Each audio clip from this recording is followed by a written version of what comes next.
নাভির নিচের লোম পরিষ্কারের জন্য ভিট ব্যবহার করা যাবে কি? এতে কোনো নাজায়েজের কিছু নেই। মানুষ ভিট ব্যবহার করে পরিষ্কার পরিচ্ছন্নতা পবিত্রতা অবলম্বন করতে পারে। হাদিসে ব্লেড ব্যবহারের কথা রয়েছে। রসুল সাল্লাল্লাহু আলাইহি সাল্লাম যেসব ভাষা উল্লেখ করেছেন তাতে তিনি ব্লেডের কথা বলেছেন, আর তারও লক্ষ্য উদ্দেশ্য হলো পরিষ্কার পরিচ্ছন্ন পবিত্রতা অর্জন করা। মাধ্যম জিনিস জরুরি নয়। আয়েশা রাদিয়াল্লাহু তাআলা আনহা বলেন, নবীগণের বৈশিষ্ট্য 10টি।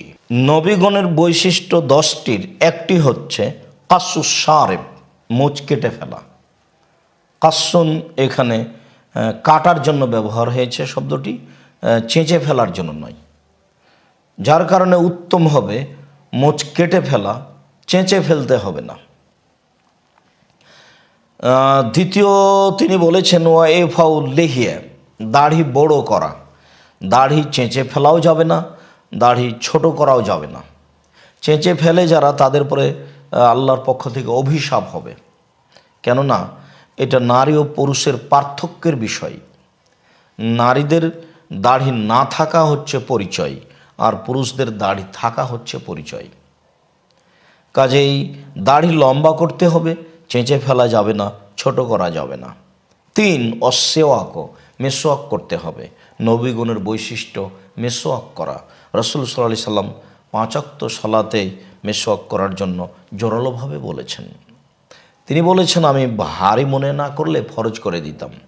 ওয়াইস্তেনে শাকুল মায়ে, পেশাব পায়খানার পরে পানি ব্যবহার করে পবিত্রতা অর্জন করা নবীগণের একটি বৈশিষ্ট্য। অকাসুল আজফারে, নখ কেটে ফেলা নবীগণের বৈশিষ্ট্য। পুরুষ নারী সকলকে নখ কেটে ফেলতে হবে, কেউ নখ বড় রাখতে পাবে না। যেসব নারীরা নখ বড় রেখে সাজিয়ে রাখে তারা রাসূল সাল্লাল্লাহু আলাইহি সাল্লামের আদর্শকে উপেক্ষা করে, এবং এইটা একটা আদর্শ হিসাবে নেহায়াত অন্যায় কাজ। আর নখ বড় রেখে নেইল পালিশ ব্যবহার করা, এটা ইহুদি খ্রিস্টানদের পতিতালয়ের মহিলাদের বৈশিষ্ট্য। খুব সাবধান। যেসব দিনই মুসলিম বোন আপনারা নখ বড় রাখেন তাদের ব্যাপারে আমরা খুব জোরালোভাবে বলছি, ভুলে আপনারা এমন নোংরা আদর্শ গ্রহণ করবেন না। নখ বড় হওয়ার সাথে সাথে তা কেটে ফেলবেন। ও গাসলুল বারাজেম, অজু গোসলের সময় হাতের গিরাগুলিকে ভালোভাবে ধৌত করতে হবে। এইটি একটি নবীগণের বৈশিষ্ট্য। অনাথফুলিবেতে, বগলের লোম উপড়িয়ে ফেলতে হবে।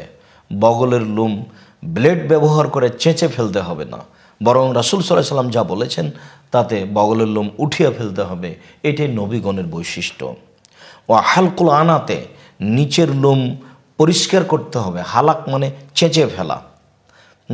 চেঁচে ফেলা রাসূল সাল্লাল্লাহু আলাইহি সাল্লামের উল্লেখিত শব্দ, তবে মূল লক্ষ্য উদ্দেশ্য হচ্ছে পরিষ্কার পরিচ্ছন্নতা অবলম্বন করা। মানুষ যে কোনো মাধ্যম দিয়ে পরিষ্কার পরিচ্ছন্নতা অবলম্বন করতে পারে। শেষে তিনি বলেছেন ইন্তেকাসুল মায়ে, পেশাব পায়খানার পরে পানি ব্যবহার করে পবিত্রতা অর্জন করা। 10মবারে তিনি বলেছেন যে আল মাজমাজা, অজু করার সময় কুলি করা। আশা যে আমরা বিষয়টি বুঝেছি। যেটি আমাদের আলোচনার সাথে সম্পৃক্ত তা হচ্ছে ব্লেড ছাড়াই যে কোনো মাধ্যম দিয়ে আমরা পবিত্রতা অবলম্বন করতে পারি। আশা যে আমরা বিষয়টি খুব ভালোভাবে বুঝতে পেরেছি।